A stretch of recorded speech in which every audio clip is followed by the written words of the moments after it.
Video log for 28th of October, Friday, 8:01 p.m. in the year 2022.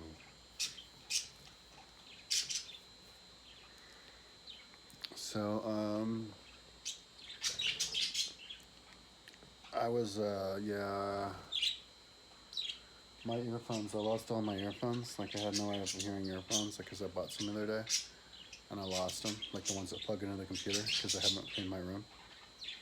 And then I lost the charger to my iPod Pros, iPod Pros, and then I have the charger to my iPod, but I don't have the regular iPods, but I don't have the iPods, where I don't have the charger. And then my headphones wouldn't connect to my TV. So I had no way to listen to earphones all of a sudden. I since then have found these ones. So now I'm down to earphones as I go. I can use my phone, but so I went into my bed earlier yesterday, so I'd be out here all night long, and was listening just to the speaker on it, to different. There's a new channel that I'm watching called Dan Davis History. Like he writes fiction novels about the history, and he also does really good historical shows. And so I've been watching history documentaries, videos on Neolithic and Bronze Age cultures, because I want to get going on those, on the Google Earth of those, and I'm done leaking the stuff that I have now. That would be cool, because it's history, and it's new history. So they're doing new findings all the time with archaeology, and the Wikipedia pages are getting way better too. They didn't have Wikipedia pages a couple years ago of like one of these cultures, like the Tinamar culture, with all their different cities and stuff. So it's pretty exciting. And then they have the mitochondrial DNA. So, yeah, and it's interesting. But I was working until like 5. I went through my whole page, my Google Earth history page, and I added all of the icons, and then I am then adding, and I went through, I think, the whole list, adding the data, like the other information to all of it, all the things I have. And so right now I'm doing the fonts. It's one font for the wall around, and another font for the area, and there's a lot of them that I wasn't able to do because they weren't done. They weren't good. If you're gonna build something like by yourself, if you're gonna build something this big, where, I think I have like more than 600 pages on my timeline, and then I've got me like 100 books or something with the whole book, and then I have links. The menu contents for like hundreds and hundreds of books. And just if I have a really big website with all this stuff, like on all my Google Earth pages with everything, and all the stuff that I made, it makes it difficult to like make it all work.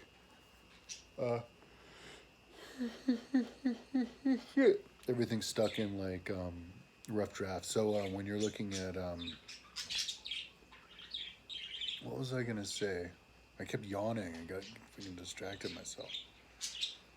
Oh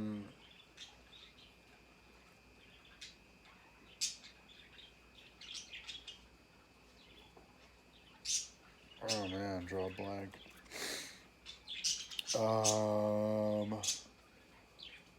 Anyway, here comes another yawn.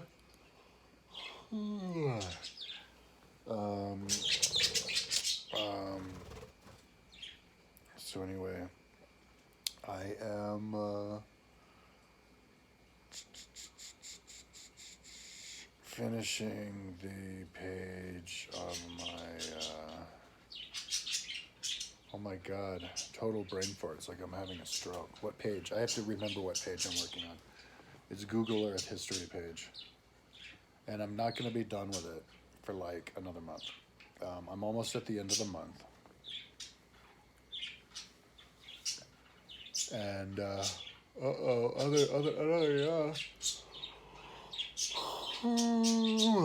was yawning all day too. Maybe I should have slept some more. But, yeah, like nothing's finished. Nothing's, oh yeah, this is what I was going to say. When you're building a page that's so big, you know, and it also relies on everything working together, like everything has to be color coded, and so if you get the number wrong, you have to redo it, right? Because you can't just change the color on a lot of things like Google Earth stuff. So when it's all color coded, it's actually really good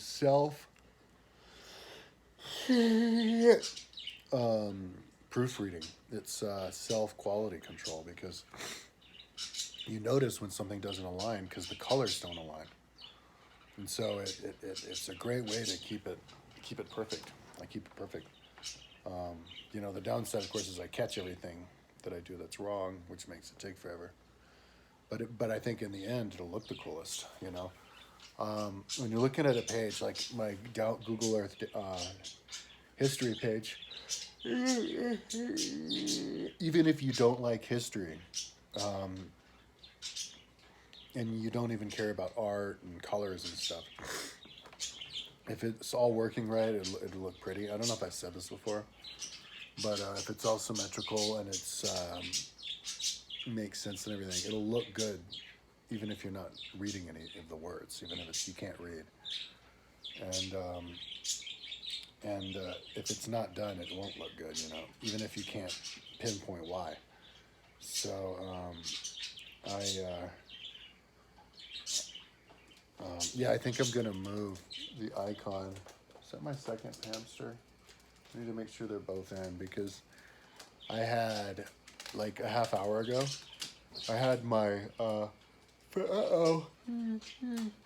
yeah, I had my ferret out walking around, because I looked up there and I thought I saw it.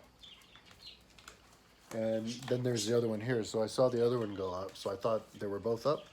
So I closed the gate and I opened the gate for my tegu, because my tegu was trying to get out. But then I looked down and the tegu didn't leave yet, and I looked down and I saw the ferret. So now I'm pretty sure both of the ferrets are up. So now I can open the tegu cage, but it's not always perfect to keep. I'm not going to be able to keep the tegu and the ferret apart from each other forever, because I'm going to make a mistake. So I need them to be able to get along when they interact and I'm not around. They know each other now, and the tegu was trying to escape earlier while the ferret was there, like smelling him and stuff. So here goes my tegu. So check it. Here, I'll show you. Catching him red-handed. See, that's my tegu. For some, tegus aren't that bright. He thinks that if he digs, he'll escape. He doesn't realize that digging doesn't get him out. What gets him out is going on top of the ramp and pushing through. Yeah, you can't bite his way through the glass either. He has to get on top of the ramp and push the door open, which he can't do anymore because I put a zip tie on it. But when he does that, that's when I open the gate for him and I let him walk around. I think I want to pick him up some more, because it's cool to pick him up, and I know he doesn't bite, and he's easy to pick up. I need to pick him up a different way, and play with him more anyway.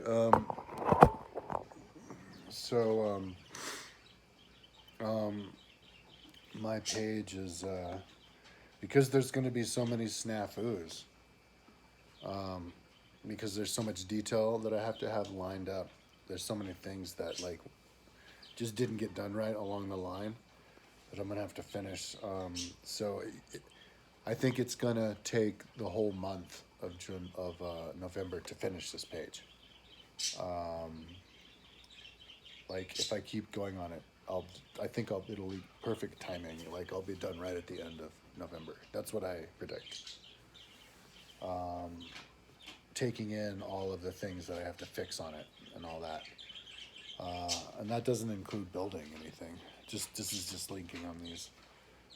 So then in the month of December, I don't know, I'll either work on this, maybe I won't be done, or I can work on those other Google Earth pages. Let me explain, because I did this video before, like last week, but then the video didn't have sound on it. I hope this video has sound, because it was a 34-minute long video, and most of the video I was talking about why I do my website. And I need to fill the water up on those. It's not moist enough. If he starts to try to get out, I'll film it the right way, not by digging on the rocks, you stupid tegu. He's also still afraid of me, which kind of annoys me, but they're just dumb. But they're cute. When he gets really tame, it'll be cute. So, yeah, and like, I mean, I could describe what my website is. Like, it's just lists, color-coded lists, which is like condensing in space information, which then makes it so it's quicker for you to get through it and pinpoint what you're looking for. But like, what's the philosophy behind it? I think that it's possible for people to have like to learn everything, which basically is the same thing as being omniscient. And I mean without like augmentation, without having to put a chip in your brain, just organically with Wikipedia and websites like mine. Because the way the brain works is it's like chambers that unlock other chambers. And so in that way it works really similar to a computer. Like your computer can't just tell you something. You have to go to the file, you know? And so you get to the file by opening a folder within a folder within a folder within a folder to the file, which means that your data storage is infinite on a computer, you know, as long as your gigabytes are big enough. And our gigabytes are big enough now. You can always get a big enough gigabyte or external, or get enough more externals. And I think the brain works the same way, and I think I would like to calculate it in my own head, and I don't know if somebody else did. I have to look on my page. It's called Bi-Weekly History Test page. That's what I'm kind of talking about, which might have it, but because I might have written it, because I did a little bit of research and did a little wrote an explanation on it on the page. But I think the brain has enough gigabytes. Has like a lot of gigabytes. Like if you're gonna compare it in terms of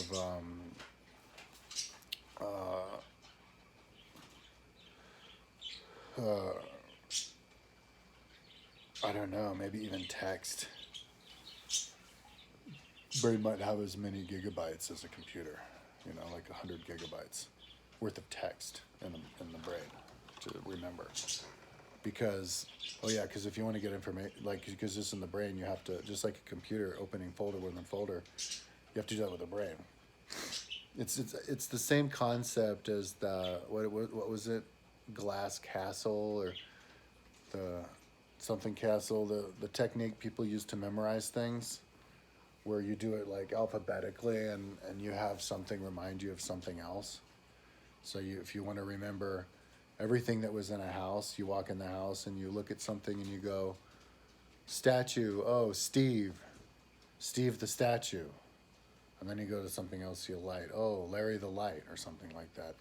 And there you come up with a story, you know, like Steve, oh, I remember a guy named Steve who I had a fight with in junior high, and he was wearing a red jacket. And so then I could put a red jacket in my head, put a red jacket on the statue, Steve, and then you would know that, oh yeah, it's a statue because Steve reminds us with statue, that kind of a thing.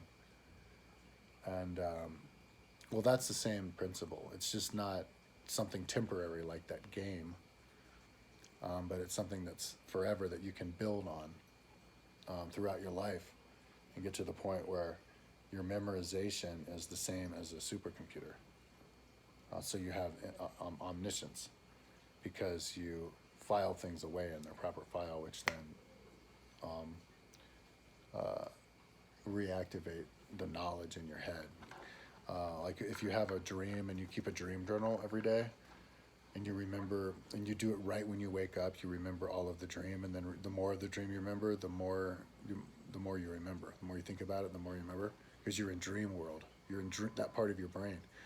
And then you start remembering dreams you had when you were 5 and 6 and 10, and you could do a dream journal on that with just as much detail as when you just had it, because you're in dream world. And everything has a compartmentalized like that never goes away. So, and so, I think that's why I think it's possible for somebody to know omniscience, as in, like everything that's on my website. So, if you were to gut my timeline, which has everything that's ever happened on Wikipedia and history, like every kingdom and city and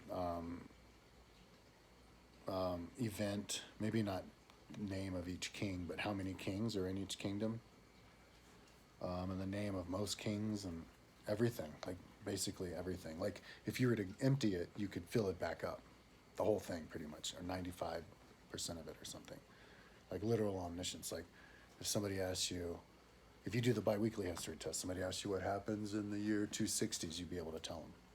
Like those people who say that they remember every day of their life, like that, only with history, with world history. So it's actually useful. And not only that, but like everybody is like that.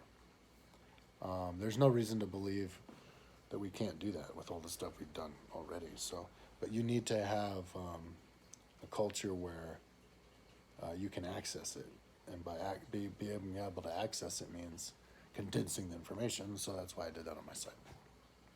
You follow. The more like of the filler words that you take away, the quicker you can get to the information.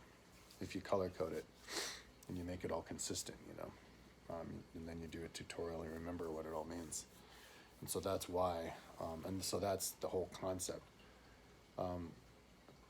But you can't really, as a society, we can't really do anything with that unless we understand the concept and we actually believe that it's possible to learn everything. And then you can make a distinction between like AI and what real omniscience is, because it seems like we're jumping the gun with AI thinking that it's going to take over, but we're going to need to design it and all that stuff ourselves, so in our own head. So,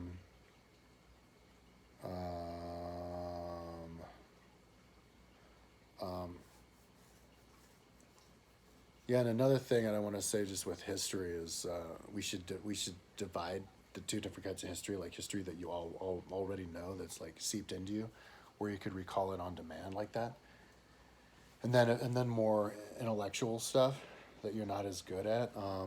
Distinguish the difference between what you know normally and what you know about it right after reading the book. It's kind of like waking up from a dream, and then you can remember it all if you do it right after. So people should have the opportunity. People should get in the habit of doing like book reviews. Do a video, like you listen to a YouTube lecture about quantum physics, and then you do a video right after it. In the video, it'll seem like you know about quantum physics because you remember enough. So anyway,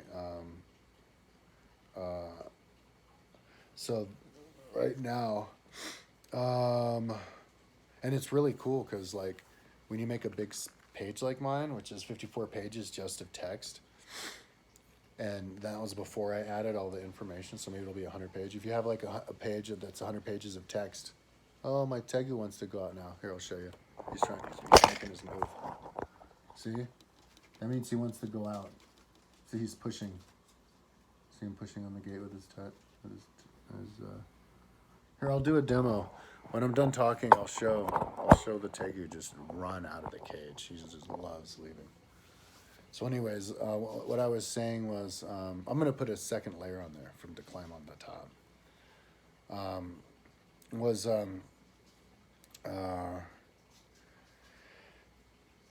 Like with speed reading, if you have a page of just lists, like my history page, that with links everywhere, and everything's color coded and stuff, and you zoom down it, you can find something really fast. And 100 pages doesn't seem like much, but then you remember that represents everything that ever was. Like every historical town that ever was, and so it condenses the information. It makes it seem like a lot isn't that much.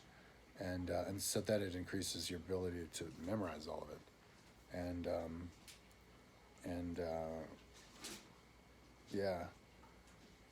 maybe even learn it by having it read to you. I've done that before. You have to have a lot of concentration for that. Anyways, I've done enough talking.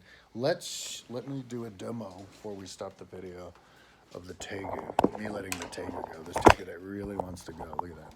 Look at how the tegu's like, get me the F out of here. I've got to go.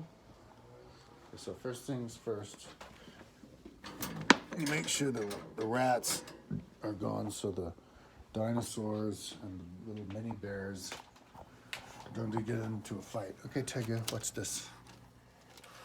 That's the tegu being afraid of me. They make the hyperventilating sound when they're scared. And then he always runs away from me because he thinks I'm going to eat him. See how he's running from me?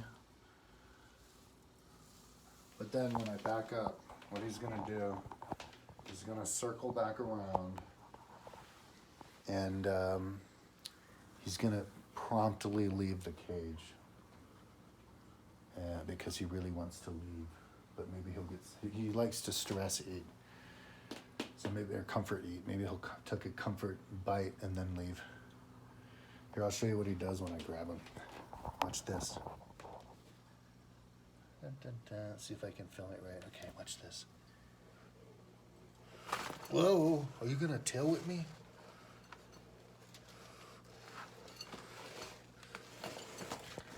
Oh, look. There you go.